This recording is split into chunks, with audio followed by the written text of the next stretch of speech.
意，你像往日美好，看着你共他飄到，風裏的好多苦惱，偏要裝作灑脫地，借着薄吻你好，相對牽強一時，覺知道不再需要。細個唔係好細，嗰陣時幾歲？都好細㗎，幾細未到零嗰種啊。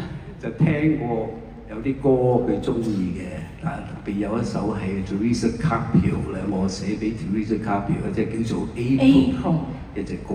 係。咁佢又聽到，咁佢哇好中意，咁跟住就。我嗰陣時得10歲，喺加拿大。你講得唔係幾好，我諗。咁咧，我喺加拿大嗰陣時咧，唔識講中文，但係呢個係一首英文歌嘅。咁佢寫住邊個寫咧 ？George Lam。但係個 album 係馬來西亞人做嘅，我就以為 George Lam 係一個馬來西亞人。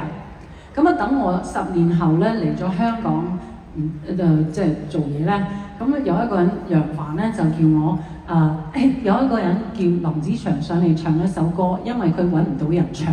咁我知道你喺台灣唱過歌，所以佢想揾一個新人。我話我唔想唱歌，佢話不過呢個係林子祥啊，我唔知邊林子祥係邊個。咁但係佢話我介紹下，咁一見到佢我話啊，你就係馬來西亞人嗰個寫 April 嗰個，因為我買咗佢嘅碟係台灣，我細個嗰陣時咧嚇。咁我一睇到佢，我話我好中意 April 呢首歌，我就唱呢首歌。咁但係嗰陣時唔識講中文，又唔知咩意思，咁啊用咗拼音。咁嗰陣時我又唔知呢個歌係咩意思，叫唔話俾你聽。咁啊喺呢度咧，我先知道，而家有幾多年啦？40年後，我先知呢首歌係為咗見你哋嘅，叫。